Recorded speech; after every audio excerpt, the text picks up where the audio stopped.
Starting with Stalingrad and the defeat inflicted on the Third Reich, Stalin acquired enormous prestige around the whole world. And, not by chance, does Khrushchev give particular attention to this matter.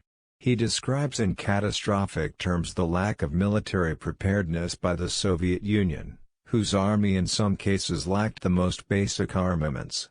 Arguing against this is the overview that emerges from a study that appears to come from those connected to the Bundeswehr and makes ample use of their military archives. In it they speak of the numerical superiority of the Red Army in armored cars, planes and artillery pieces. Further, the industrial capacity of the Soviet Union had reached such dimensions that they could supply the Soviet armed forces with an almost unimaginable amount of weaponry. It rises at an ever-increasing rate as Operation Barbarossa approached. One stat is particularly eloquent. While in 1940 the Soviet Union produces 358 advanced armored cars, measurably superior to those available to other armed forces, in the first half of the following year 503 are produced. 36 for their part. The documents from the Russian archives demonstrate that, at least during the 2 years before the Third Reich's aggression, Stalin was literally obsessed with the problem of the quantitative increase and the qualitative improvement of the entire military apparatus. Some data speaks for itself. While in the first 5-year plan the defense budget reached 5.4% of total state spending, in 1941 the military budget increased to 43.4% of spending. In September of 1939, by order of Stalin, the Politburo made the decision to construct in the year of 1941 9 new factories for the production of planes. By the time of the Nazi invasion, Soviet industry had produced 2,700 modern planes and 4,300 armored cars. 37 Judging by this data, we can say that the USSR arrived anything but unprepared for the tragic confrontation. A decade earlier, an American historian dealt a substantial blow to the myth of the despair and abandonment of responsibilities by the Soviet leader soon after the start of the Nazi invasion, for however shocked he was, on the day of the attack Stalin had an 11-hour meeting with leaders of the party, government and military, and did the same the following day. 38 But now we have at our disposal the registry of those that visited Stalin in the Kremlin. Discovered at the beginning of the 1990s, it appears that, in the hours immediately following the military aggression, the Soviet leader was immersed in a series of uninterrupted meetings and initiatives to organize the resistance. They are days and nights characterized as strenuous but organized.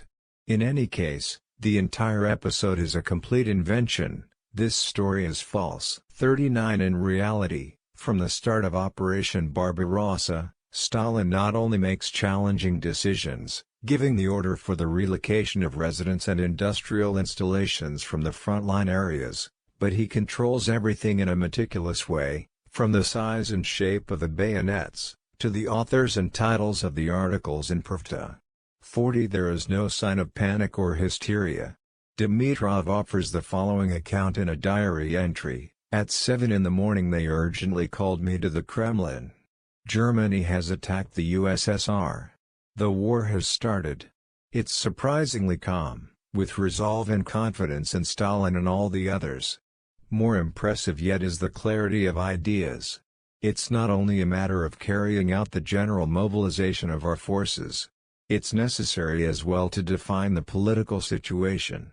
Yes, only communists can defeat the fascists, and put an end to the apparently irresistible rise of the Third Reich, but it's necessary not to lose sight of the real nature of the conflict. The parties develop locally a movement in defense of the USSR, not putting forward the question of the socialist revolution. The Soviet people fight a patriotic war against fascist Germany. The question is the defeat of fascism, which enslaved a series of nations and tries to enslave other nations as well. 41 The political strategy that had presided over the Great Patriotic War is well defined. Already some years earlier Stalin had stressed that the expansionism carried out by the Third Reich is in pursuit of the enslavement and submission of other nations. These nations respond with just wars of resistance and national liberation. To those that academically counterpose patriotism and internationalism, the Communist International had responded once again before Hitler's aggression, as is shown in the entry in Dimitrov's diary from May 12, 1941, that, quote, "It is necessary to develop a line of thought that combines wise nationalism, properly understood, with proletarian internationalism. Proletarian internationalism should be based on the nationalism of individual countries. Between that properly understood nationalism and proletarian internationalism there can be no contradiction. Nationless cosmopolitanism, which denies national sentiment and the idea of the nation, doesn't have anything in common with proletarian internationalism." Unquote. 42 Far from being an improvised and desperate reaction to the situation created by the beginning of Operation Barbarossa, the strategy of the Great Patriotic War expresses a theoretical orientation of a general character maturing for some time. Internationalism and the international cause of the emancipation of nations led directly to the wave of wars of national liberation, made necessary by Hitler's intention to seize and radicalize the colonial tradition, by first subjecting and enslaving the supposedly inferior races of Eastern Europe.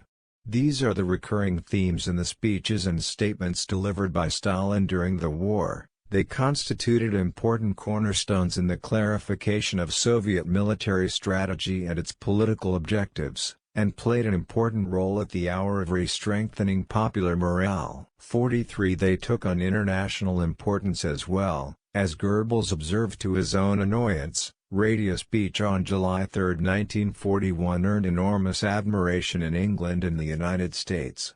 44.